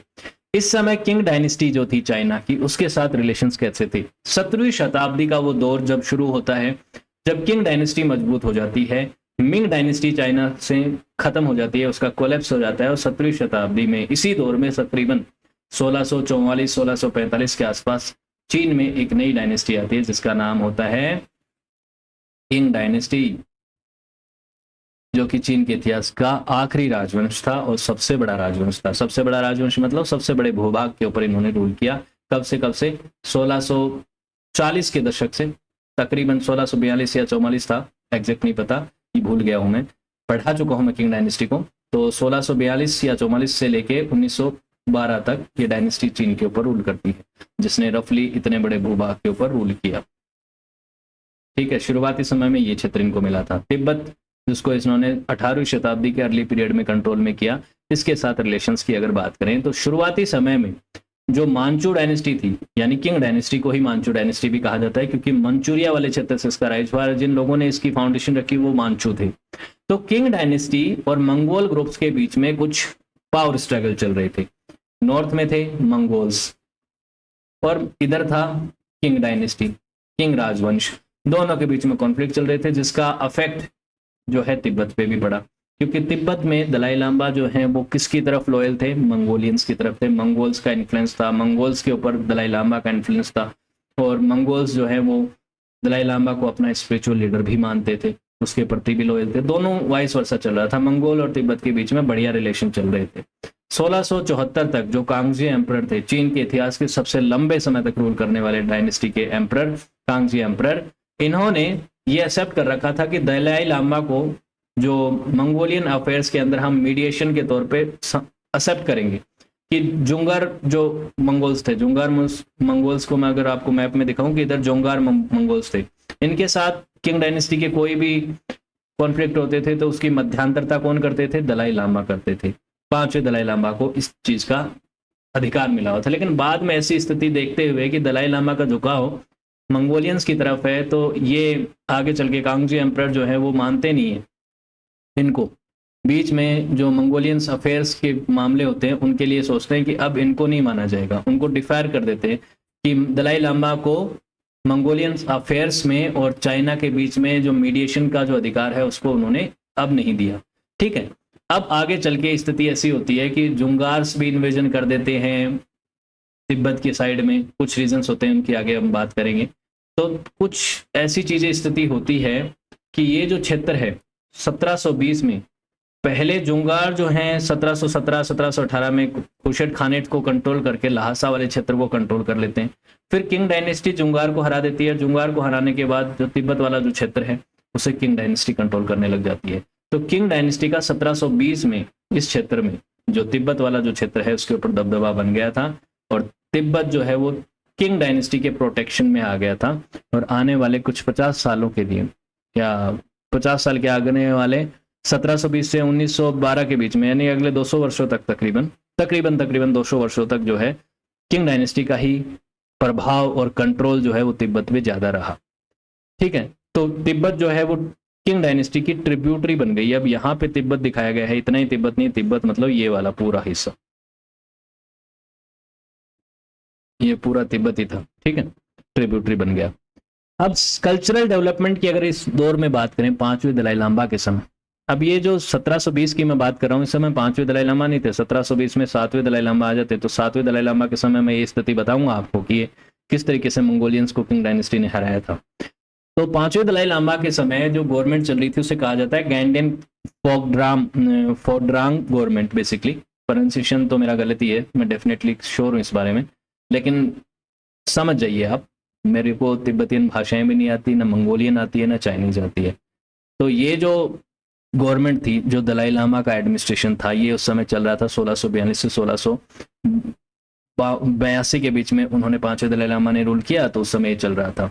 इस समय कई सारे कल्चरल डेवलपमेंट हुए, इन्होंने कई फॉरेन विजिटर्स को यहाँ पे लहासा में बुलाया, कई इन्वेंशंस किए, कई मोनेस्ट्रीज, कई इंस्टीट्यूशंस को यहाँ पे इस्टेब्लिश किया गया। ठीक है, और यहाँ पे जो शांग ग्यात्सो थे, देसी का बेसिकली मतलब यहाँ पे क्या है, जो रीजेंट थे, रीजेंट का जो पद था उसकी बात कर रहा हूँ, तो उन्होंने लिटरेरी, कल्चरल और इकोनॉमिक एक्टिविटीज में भी काफी काम किया। साथ ही कई किताबें लिखी गई, हिस्ट्री, पोएट्री, बायोग्राफीज, ऑटोबायोग्राफीज, ये चीजें भी इस समय लिखी गई। उसके समय तिब्बत को यूनिफाइड किया गया, सेंट्रल एशियन पॉलिटिक्स को रीशेप किया गया। इसी समय ट्रेवलिंग को भी महत्व दिया गया, कई यहाँ पे टीचर्स को बुलाया गया, कई यहाँ से गए भी, पोटला हाउस को भी यहाँ पे बनाया गया। तो कई सारी चीजें हुई, अलग अलग क्षेत्रों में काम हुआ, मेडिकल केयर और एजुकेशन में भी यहाँ पे काम हुआ। उसके बाद 5वें दलाई लामा की मृत्यु हो गई 1682 में, और तिब्बतियन हिस्टोरियन नियाम्पा ग्यानक्यान ये कहते हैं, ये क्लेम करते हैं, हालांकि उनका जो क्लेम है वो थोड़ा सा ऐसा है, कंट्रोवर्शियल है, जिसमें उन्होंने ये कहा कि 5वें दलाई लामा ने अपनी मृत्यु के समय पे ये कहा था, अपनी विल्स में ऐसा लिखा था कि वो उनको जो पद मिला हुआ है दलाई लामा का, वो एम्परर ऑफ चाइना से मिला हुआ है, एम्परर और चाइना के वो सबऑर्डिनेट है। बेसिकली 5वें दलाई लामा ने अपने आप को अपनी मृत्यु के समय चाइना के एम्परर का सबऑर्डिनेट बताया। बेसिकली क्या कहा कि चाइना ही अल्टीमेटली हमारा एम्परर है, चाइना का एम्परर ही हमारा एम्परर है, और मैं तो उनके अंडर सबऑर्डिनेट हूँ, जस्ट लाइक ए गवर्नर। तो ऐसी स्थिति यहाँ पे बताई। कुछ लोग इस बात को नहीं मानते, लेकिन बात देखिए यहाँ पे एक और भी है जो महत्वपूर्ण है कि जब 5वें दलाई लामा की मृत्यु हुई 1682 में 82 में, तो उनकी मृत्यु के बारे में बताया ही नहीं गया। अगले 15 सालों तक किसी को नहीं बताया गया कि 5वें दलाई लामा की मृत्यु हो गई है। उनके जो देसी थे, उनके जो रेजेंट थे सांगपे ग्यात्सो, उन्होंने इस बात को छुपा लिया और वो दलाई लामा के नाम पे खुद ही रूल करते रहे। कि दलाई लामा जीवित हैं लेकिन उनकी तबीयत खराब है, वो अपने आवास में हैं, रेस्ट कर रहे हैं। और सारे डिसीजन कौन लेता था? ये लेते थे खुद सांगपे ग्यात्सो। और उन्होंने सीक्रेटली, बाद में जब उनको लगा कि अब पता चल जाएगा, तो छठे दलाई लामा को भी उन्होंने सिलेक्ट कर लिया सीक्रेटली ही। ये बात जब पता चली आगे चल के कांगजी एम्परर को, तो कांगजी एम्परर तो नाराज होंगे, इस बात से गुस्सा होंगे, और इस बात से जो है सांगपे ग्यात्सो भी जो है डर रहे थे, भयभीत हो रहे थे कि मैंने ये बात छिपा तो ली है। तो उन्होंने कुछ मिसलीड करने की कोशिश करी कि नहीं नहीं, मैंने इसलिए छुपाया कि यहाँ पे कुछ विरोध हो सकता था, या फिर मैं छठे दलाई लामा की तलाश में था, मैं छठे दलाई लामा को जब तक ढूंढ ना दूं तब तक मैंने पांचवें दलाई लामा की मृत्यु के बारे में छिपाया। इस तरीके की बातें करी, भ्रमित करने वाली बातें। लेकिन फिर छठे दलाई लामा को 1683 में तांगवान जो क्षेत्र है इंडिया में है जो आज के समय, तो उससे डिस्कवर किया गया 1685 में, और उनको सीक्रेटली छिपा के रखा गया। 1696 में कांगजी एम्परर को जब पता चला कि भाई पांचवें दलाई लामा की मृत्यु तो काफी पहले हो चुकी है, तो उन्होंने उन रिजेंट को पहले तो जो सांगपे ग्यात्सो है उनको सुनाया, पहले तो खरी खोटी सुनाई, उसके बाद छठे दलाई लामा को लहासा में बुलाया गया 1697 में। और शुरुआती समय में जो छठे दलाई लामा थे, उन्होंने एक बार तो ये बातें सारी मान ली थी, जिनका नाम था सांग्यान ग्यात्सो। शुरुआती समय में ऑर्डिनेंस को मान लिया था, वॉव्स ले लिए थे, लेकिन बाद में उन्होंने मोनेस्टिक लाइफ को जीना बंद कर दिया था और सामान्य जीवन वो जीना चाहते थे, उस तरीके से चीजें थी। तो उनको छठे दलाई लामा का पूरा प्रोसेस अपनाया भी गया था या नहीं, इसके ऊपर भी संदेह वाली बातें हैं, लेकिन छठे दलाई लामा के तौर पे इनको ही माना जाता है। फिर एक व्यक्ति थे, एक मंगोलियन थे, जिनका नाम था लसांग खान। लसांग खान ने 1703 में ये विरोध कर दिया, अपने भाई को मार दिया। पहले तो फसुट थ्रोन के ऊपर वो खुद बैठ गया लसांग खान, और बोला कि ये जो छठे दलाई लामा को स्टैब्लिश करने का जो तरीका है ये सही नहीं है। तिब्बतियन पॉलिटिक्स में उन्होंने इंटरफेयर करना शुरू किया, और देसी ये जो देशी थे, बेसिकली जो रीजेंट थे सांगपे ग्यात्सो, इनको 1705 में मार दिया। कहा कि ये आदमी गलत कर रहा है। गलत कैसे कर रहा है? पांचवें दलाई लामा की मौत के बारे में छिपाया, उनकी मृत्यु के बारे में छिपा के छठे दलाई लामा को कैसे बनाया ये नहीं बताया, मिसकंडक्ट किया, किंग डायनेस्टी के एम्पर के साथ भी छलावा किया। तो लसांग ने इस तरीके की रिपोर्ट्स भेजी किंग डायनेस्टी के पास 1706 में। और फिर उसके बाद ये जो छठे दलाई लामा थे, इनको बुलाया गया था बीजिंग, लेकिन इनकी रास्ते में ही मृत्यु हो गई थी, सांग ग्यात्सो की रास्ते में ही मृत्यु हो गई थी। तो इनको छठे दलाई लामा को ज्यादा समय मिला ही नहीं, इनको पॉलिटिकली तो कोई अधिकार ही नहीं मिला था छठे दलाई लामा को कि वो सत्ता को चला पाए, किसी तरीके से कुछ इन्फ्लुएंस कर पाए। उनको तो बस एक पपेट की तरह ही रखा गया, उनको तो छिपा के ही रखा गया। फिर उसके बाद लसांग खान, जो कि खौसेट खानेट के शासक बन गए थे, उन्होंने पेकर देंजिंगा नाम के एक व्यक्ति को, जिनको येशे ग्यात्सो नाम से आगे चल के रियल 6th दलाई लामा के नाम पे इंस्टॉल किया। तो रियल 6th दलाई लामा के नाम से येशे ग्यात्सो को बनाया, लेकिन तिब्बतियन जो कम्युनिटी थी और मंगोल राइवल्स थे उनके, उन्होंने इस बात को मानने से मना कर दिया। उन्होंने कहा कि क्या अब नई नई बातें कर रहे हो कि ये रियल दलाई लामा है, जिनकी मृत्यु हो गई वो दलाई लामा नहीं है, ये सब बातें हम नहीं मानेंगे। जो इनकी मृत्यु हो गई वही दलाई लामा थे। अब हम 7वें दलाई लामा की तलाश करेंगे, और उनका जो तलाश है, उनके रीइंकारनेशन की जो बात है, उसको तरीके से किया जाएगा। छठे दलाई लामा का जो पद है, जो टाइटल दिया गया जिस व्यक्ति को, जिनकी अभी मृत्यु हुई थी सांगपे ग्यात्सो, वो भले ही सही तरीके से ना हुआ हो, लेकिन अब 7वें दलाई लामा की तलाश होगी और वो सही तरीके से होगी।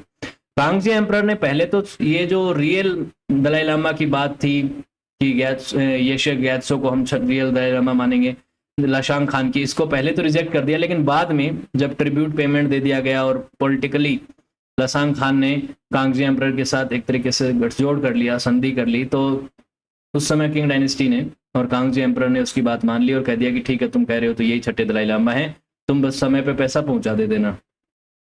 समझ गए बात को, कि हमें ट्रिब्यूट मिलना चाहिए, हमें ज्यादा मतलब नहीं है कि कौन दलाई लामा बन रहा है कौन नहीं बन रहा है। तो कांगजी एम्परर को इस चीज से ज्यादा फर्क पड़ नहीं रहा था, इसीलिए उन्होंने मान लिया। लेकिन बाद में क्या हुआ, क्योंकि छठे दलाई लामा की तो मृत्यु हो गई थी और ये एक रियल दलाई लामा की बात हो गई थी, और यहाँ पे तिब्बत के लोग जो है वो थोड़े नाराज हो रखे थे। तिब्बत के लोग सोच रहे थे कि यार कोई भी आ रहा है, कोई दलाई लामा जो कि हमारे लिए इतना इम्पोर्टेंट पद है, उस व्यक्ति की मृत्यु को छुपा रहा है, किसी भी व्यक्ति को सीक्रेटली दलाई लामा बना दिया जा रहा है, फिर उस दलाई लामा की मृत्यु के बाद किसी को रियल दलाई लामा कहा जा रहा है, तो लोग थोड़े से नाराज हो गए थे। तो फिर एक व्यक्ति था जिनका नाम था केंजिन ग्यात्सो। केंजंग ग्यात्सो, उनको 7वां दलाई लामा बनाया गया था। और वो ईस्टर्न तिब्बत में उनका जन्म होता है। और वहाँ के जो लोकल्स होते हैं, कई जो इम्पोर्टेंट लोग होते हैं जो उस समय के लामा होते हैं, वो कहते हैं कि यही व्यक्ति दलाई लामा है, री इनकारनेशन उनका माना जाएगा। लेकिन क्योंकि लसांग खान जो है उसने एक नया रियल दलाई लामा डिक्लेयर कर दिया था, तो उसके डर से इस व्यक्ति को, ये जिसे रिकारनेशन कहा गया, केंजांग ग्यात्सो को, इनको छिपा के रखा गया कि भाई लिथांग मोनेस्ट्री में इनको छिपा के रखा जाएगा, अदरवाइज इनको कोई मार भी सकता है, लसांग खान और उनके मंगोलियंस मार सकते हैं। फिर 7वें दलाई लामा को 1712 में तिब्बतियंस ने, जो खाम के तिब्बतियंस थे, उन्होंने एक दलाई लामा के तौर पे रिकॉग्नाइज किया। और कोकोन और मंगोल प्रिंसेस जो थे, उन्होंने उनको पैट्रोनेज दिया, उनको प्रोटेक्शन दिया। इसकी वजह से आगे चल के चाइना के कांगजी एम्परर को भी 1716 में बैक करना पड़ा, क्योंकि उनको एक बात पता चल गई थी कांगजी एम्परर को कि जनता का सपोर्ट किसके पास है, केंगसान ग्यात्सो के पास है। केंगसान ग्यात्सो को अगर रिकॉग्नाइज नहीं किया दलाई लामा, और जो व्यक्ति जिसको रियल दलाई लामा कहा जा रहा है यशे ग्यात्सो, इसको ही मान लिया गया, तो विद्रोह हो सकता है। और इस तरीके का विरोध है, उससे वो बचना चाहते थे। तो कांगजी एम्परर ने यशे ग्यात्सो को तो अस्वीकार कर दिया, उसे ओवरथ्रोन कर दिया, हटा दिया, और केंजंग ग्यात्सो को यहाँ पे बना दिया रियल दलाई लामा। तो रियल दलाई लामा 8 साल की उम्र में केंजंग ग्यात्सो को बना दिया गया। और यहाँ पे कुछ लोग कहते हैं कि ये जो तरीका था कि 7वें दलाई लामा के केंजंग ग्यात्सो को स्वीकार करने का चाइना का, उसके पीछे पॉलिटिकल मोटिवेशन था कि भाई पॉलिटिकली हमें फायदा इस व्यक्ति से होगा, या फिर ये था कि भाई जेन्युइनली स्पिरिचुअल रिकॉग्नाइजेशन की रिस्पेक्ट करता था कांगजी एम्परर। रीजन जो भी रहा हो, लेकिन कांगजी एम्परर को केलसंग ग्यात्सो को 7वां दलाई लामा बनाना पड़ा। फिर आगे आती है वो जुंगार इन्वेजन की बात। जुंगार इन्वेजन की जो बात मैं आपसे पहले भी ये मैप दिखा चुका हूं। तो इधर जुंगार मंगोल्स थे, जुंगार खानेट्स थी, और इधर खोशुट खानेट्स थी। खोशुट खानेट्स का तो अभी मैंने आपको बता ही रहा हूँ कि गुशी खान से पहले और अल्टान खान, ये लोग थे जो लीडर रहे हैं। गुशी खान स्पेशली, गुशी खान ने खोशुट खानेट की शुरुआत रखी थी।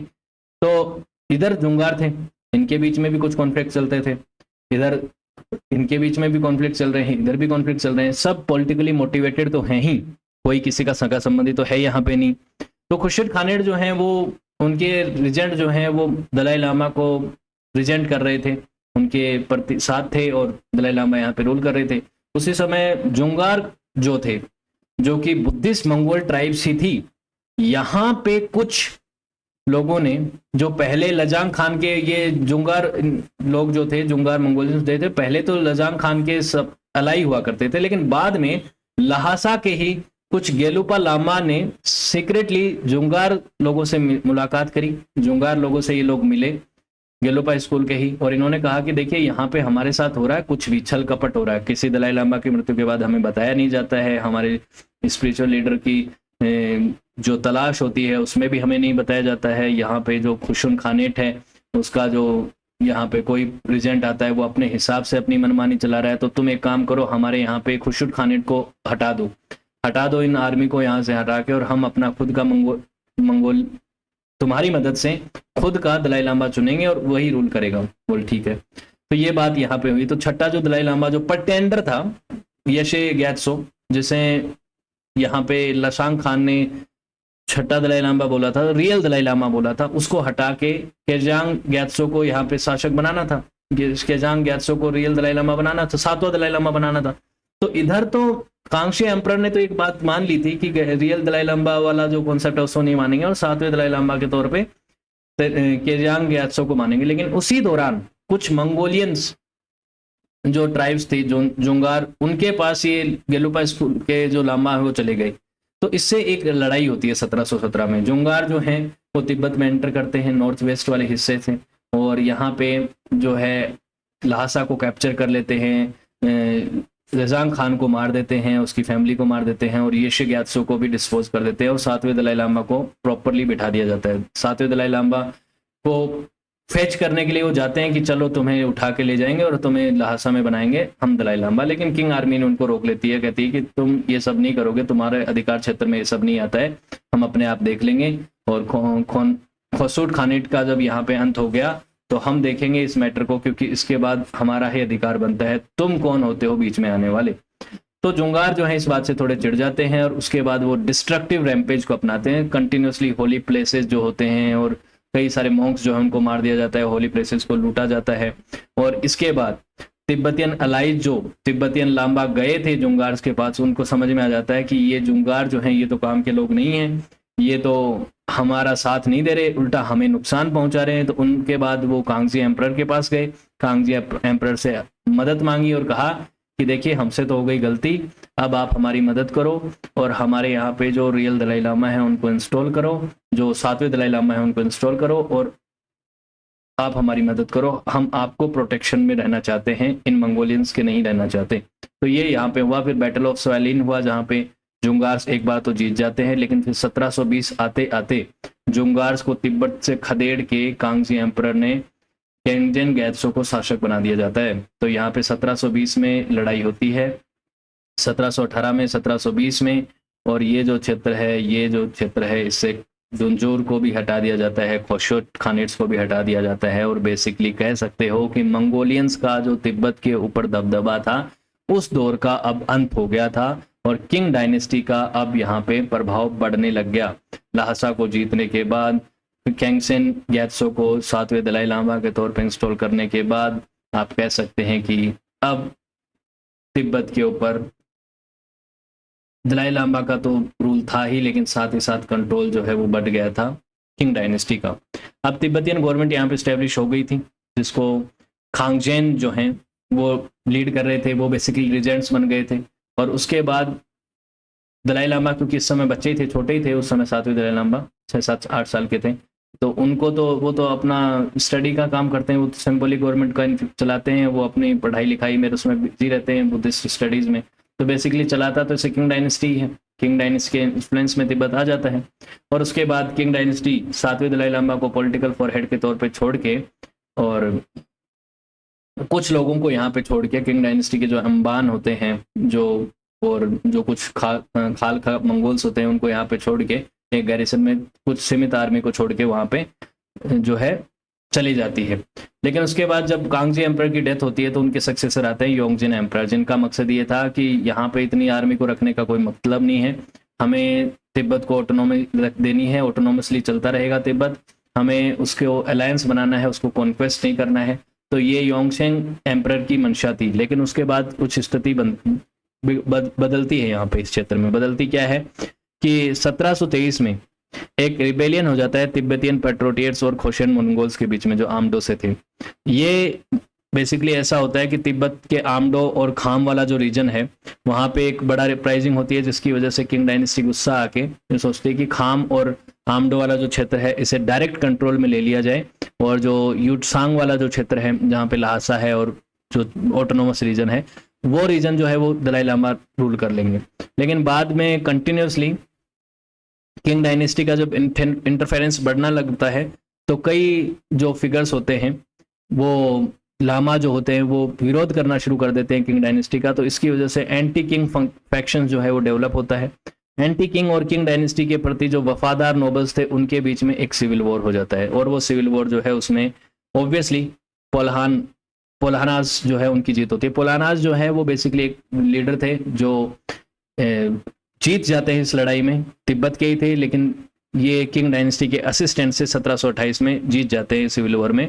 और ये जो क्षेत्र है तिब्बतियन ऑटोनॉमस रीजन, इसमें इनका दबदबा बढ़ जाता है। आमडो और खाम वाला जो क्षेत्र है इसे तो डायरेक्टली ही कंट्रोल करना शुरू कर देता है Qing empire, Qing dynasty rule करना शुरू कर देती है। ठीक है, उसके बाद किंग फोर्सेस जो हैं 7वें दलाई लामा को खाम में भेज देती है एग्जाइल पे। क्यों?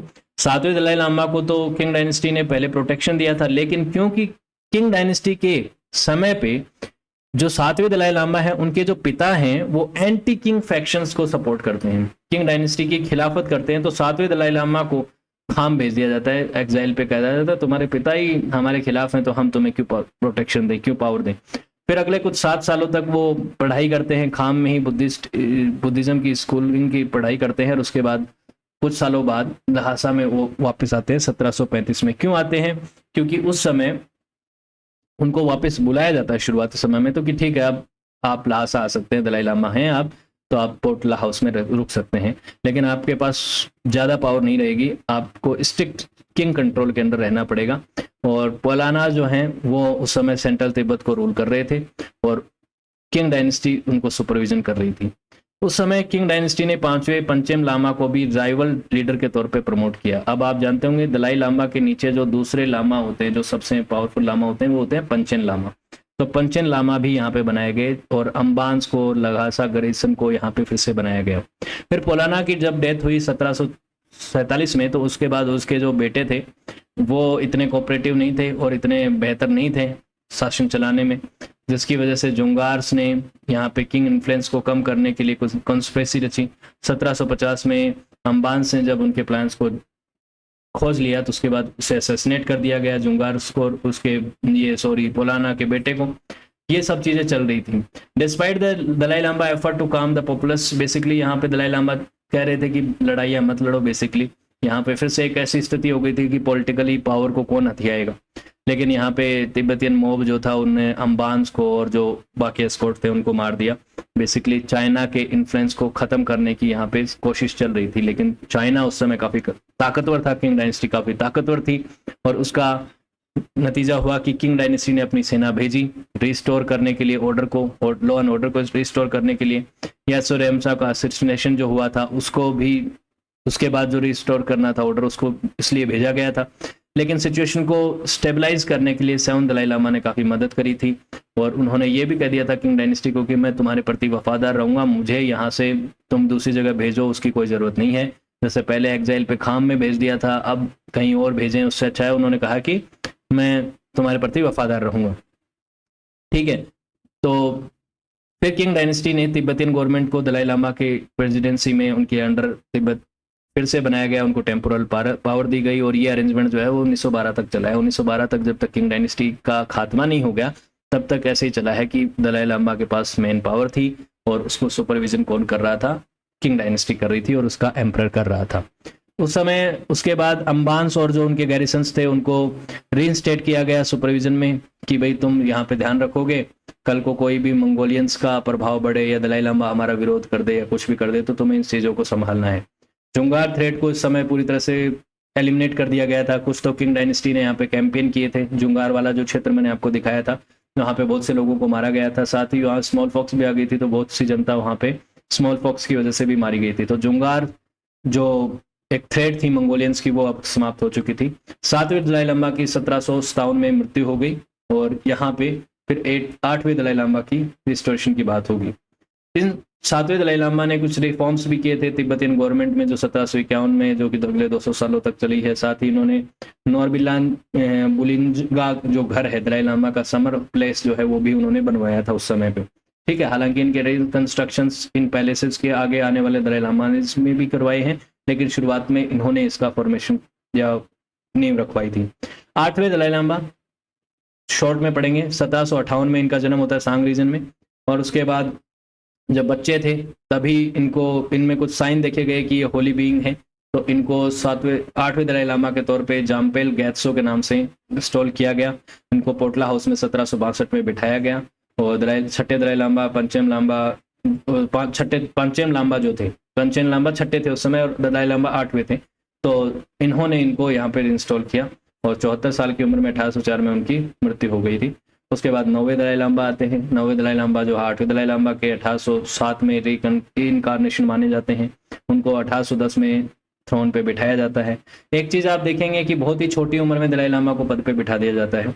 बहुत ही छोटी उम्र में जब वो व्यक्ति बैठता है तो बेसिकली उसकी सत्ता को चलाने का काम कौन ही करता है, जो उसका रिजेंट होता है, तो रिजेंट ही चलाता है सत्ता को। ज़्यादातर दलाई लामा में आप देखेंगे कि दलाई लामा का पद तो उन्हें दे दिया गया है 4 साल की उम्र में, 5 साल की में, 8 साल की में, 11 साल की में, लेकिन रियल पावर जो है वो रिजेंट के पास है। और दलाई लामा को पॉलिटिकली ना स्पिरिचुअल लीडर के तौर पे यहाँ पे शुरुआती समय में देखा जाता है, और फिर वो जब एक ऐसी उम्र में पहुंच जाते हैं जब पॉलिटिकल अफेयर्स को भी संभाल पाते हैं, तब उसके बाद वो पॉलिटिकल पावर को हासिल करते हैं। लेकिन इनकी मृत्यु जल्दी हो जाती है, 1815 में ही हो जाती है, 9 साल की उम्र में ही इनकी मृत्यु हो जाती है। तो अनफॉर्चुनेट था ये कि 9 दलाई लामा जो है लोंगटोक ग्यात्सो ज़्यादा समय के लिए जीवित नहीं रहे। उसके बाद 10वें दलाई लामा आते हैं जो कि 1816 में पैदा होते हैं और खाम वाले रीजन में, थांग जो रीजन है वहाँ पे इनका जन्म होता है। 1822 में इनको दलाई लामा माना जाता है कि पिछले दलाई लामा के ये इनकारनेशन है, उनके जन्म, इन्होंने ही पुनर्जन्म लिया है और पोर्टला हाउस में इनको बिठाया जाता है। और इनको नाम दिया जाता है, क्या नाम दिया जाता है? सुल्त्रिम गैत्सो। ये 10वें दलाई लामा थे। फिर 10 साल की उम्र में जब ये आते हैं तो इनको जरुंगपोंग मोनेस्ट्री जो है वहाँ पे इंथ्रोन किया जाता है, जहाँ पे बहुत सारे बुद्धिस्ट फिलोसॉफीज और टेक्स्ट की स्टडी करते हैं, सूत्र और तंत्र में मास्टरी हासिल करते हैं। उसके बाद ये पोर्टला हाउस को रिकंस्ट्रक्ट करवाते हैं। पोर्टला हाउस जो दलाई लामा का हाउस है, एडमिनिस्ट्रेटिव हाउस भी वही है। तो 19 की एज में जब थे तब इन्होंने ये गेलुपो वॉल्स को भी लिया था, फुल ऑर्डिनेंस, बेसिकली पूर्ण शपथ इन्होंने ली थी पंचम लांबा के पास। और फिर पुअर हेल्थ की वजह से 1837 में इनकी मृत्यु भी हो जाती है। तो आप देख सकते हैं कि तकरीबन 21 साल की उम्र में इनकी मृत्यु हो जाती है।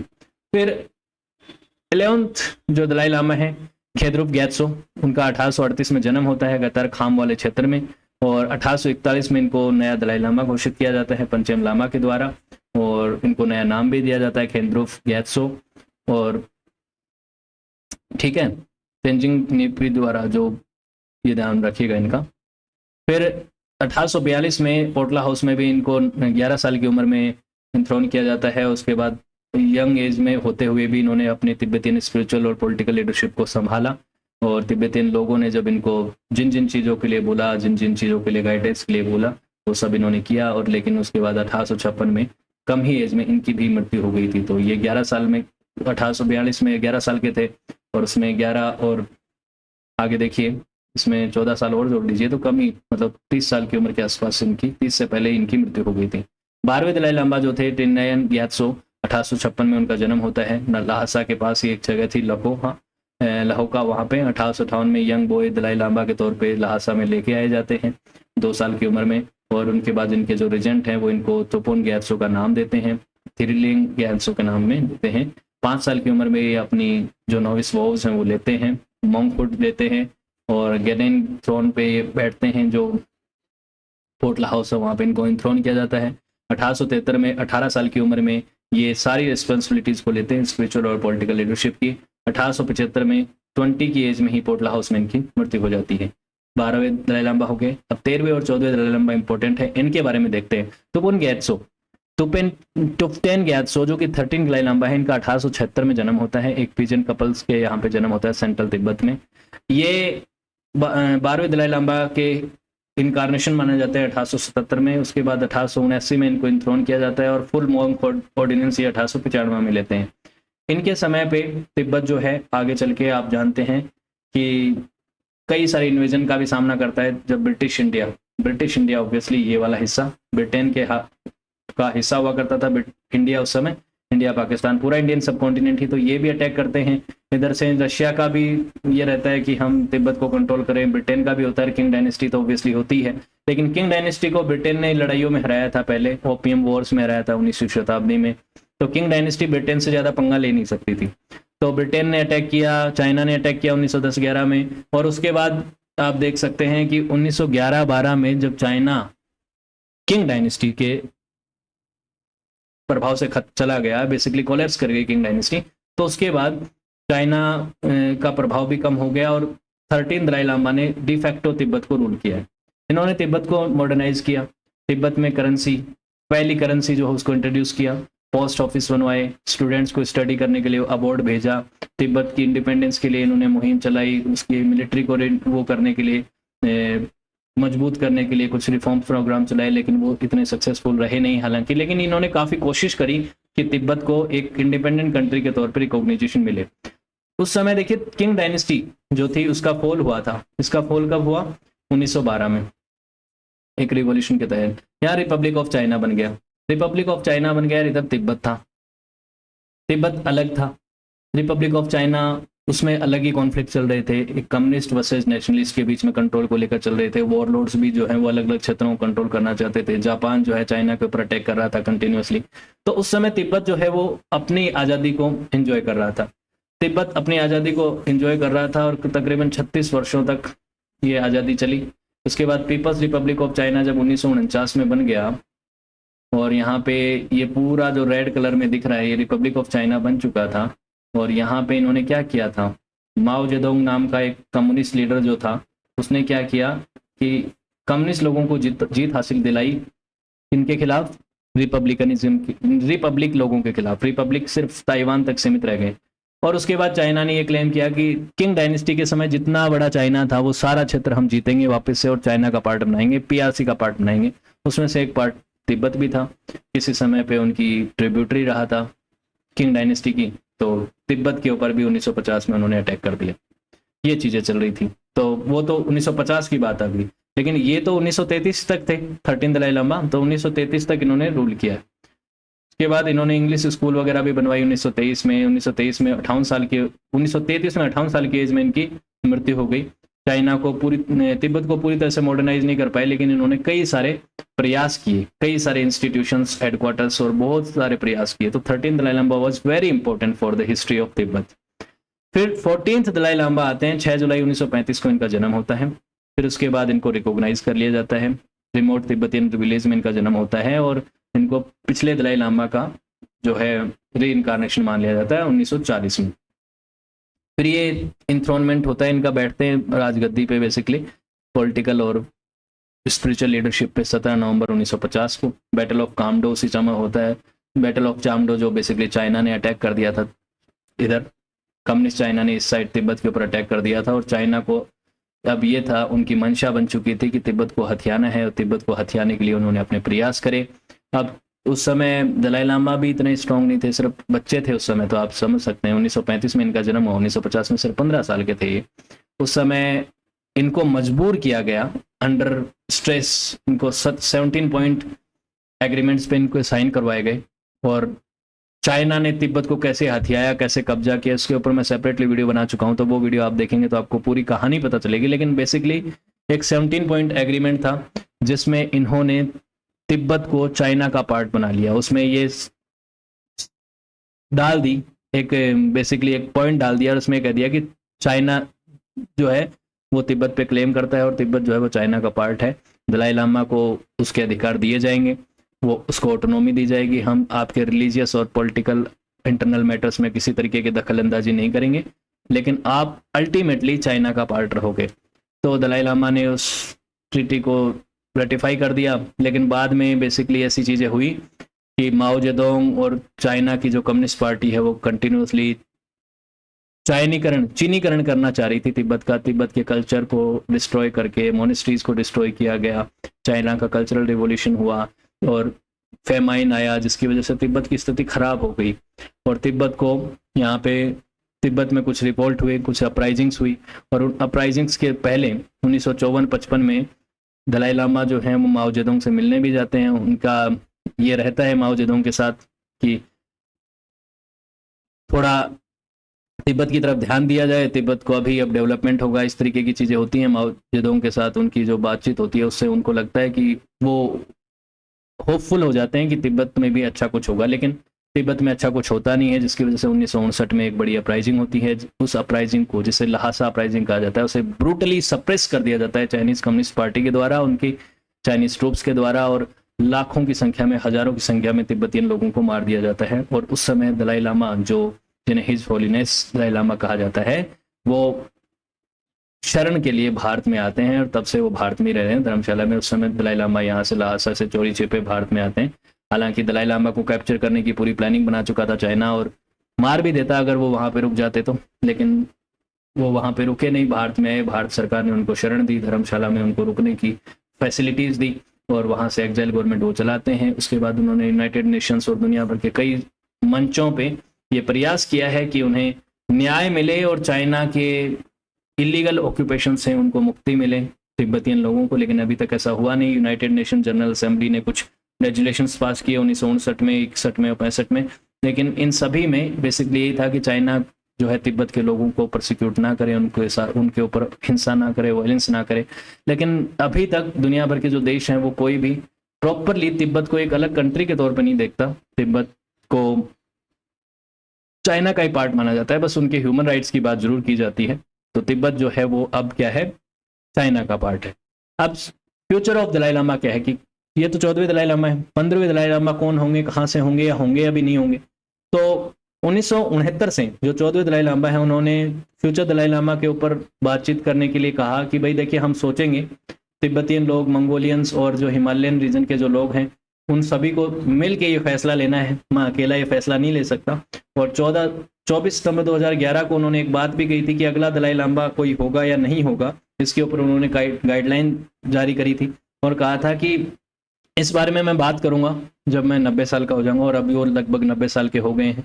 अब उस बारे में बातचीत होगी, डिसाइड करेंगे कि क्या दलाई लामा होगा पद या नहीं होगा। क्यों? क्योंकि दलाई लामा एक पॉलिटिकल और रिलीजियस हेड होते हैं तिब्बत के, और आज के समय तिब्बत जो है वो कंट्रोल में तो चाइना के ही है। तो अगर वहाँ पे दलाई लामा का पद बना भी दिया जाए तो उसकी सिग्निफिकेंस कितनी होगी, आप समझिए इस बात को, क्योंकि उसके पास रियल मायने में कोई पावर नहीं होगी, क्योंकि चाइना के पास पावर है अभी। और अगर 15 दलाई लामा चाइना का पपेट बन गया तो ये भी दिक्कत है। तो पपेट भी नहीं होना चाहिए। चाइनीज गवर्नमेंट अपने पॉलिटिकल रीजंस के लिए किसी भी व्यक्ति को प्रेशर में या तिब्बतियन लोगों को प्रेशराइज करके अगर वहाँ पे दलाई लामा बनवा दे तो वो भी गलत होगा। तो इन्होंने कहा कि हम सब मिलके, जो लोग दलाई लामा बनाते आए हैं हिस्टोरिकली, चाहे वो तिब्बतियन लामा हो, तिब्बतियन लोग हों, उसके अलावा मंगोलियंस हों, और तिब्बतियन बुद्धिज्म को मानने वाली सभी कम्युनिटीज हों, हम सब मिल के दलाई लामा के पद को रिकॉग्नाइज करेंगे। और पहले हमें ये डिसाइड करना है कि हमें दलाई लामा 15वां दलाई लामा बनाना है या नहीं, और बनाना है तो हम सब मिलके बनाएंगे। और उसमें जो लीडरशिप की भूमिका है वो निभाएगा गैंडेन फोंगड्रांग ट्रस्ट, जो बेसिकली दलाई लामा का ट्रस्ट है, जो अभी दलाई लामा है उनका ट्रस्ट है। तो ये सब मिलके फ्यूचर का दलाई लामा तय करते हैं या नहीं करते हैं, वो देखने वाली बात होगी। वो व्यक्ति कहाँ से होगा, भारत से होगा, तिब्बत से होगा, नेपाल से होगा, मंगोलिया वाले क्षेत्र से होगा, वो देखने वाली चीज होगी। ओके, तो ये है बात दलाई लामा और उनके इंपॉर्टेंस की, उनके राइज की। होपफुली आपको चीजें क्लियर हुई होंगी। वीडियो अच्छा लगा तो लाइक, शेयर और कमेंट कीजिएगा। साथ ही सक्सेस प्लस एकेडमी की ऐप को भी डाउनलोड कीजिएगा। यहाँ पे आपको इन वीडियोस की PDF मिल जाएंगी, इनसे रिलेटेड वीडियो लेक्चर्स मिल जाएंगे। सक्सेस प्लस एकेडमी की जो प्रीमियम कोर्सेज हैं वो भी आपको मिल जाएंगे। चैट सेक्शन के माध्यम से, एप्लीकेशन और इंस्टाग्राम के माध्यम से आप मुझसे जुड़ सकते हैं। आपका कोई डाउट हो तो मैं एज सुन एज पॉसिबल उसे क्लियर करूँगा, और कोई सजेशन हो तो उसका भी मोस्ट वेलकम है। वीडियो थोड़ा लंबा हुआ, फिर भी आपने यहाँ तक देखा है तो आप सभी का शुक्रिया। मिलते हैं अगले वीडियो में।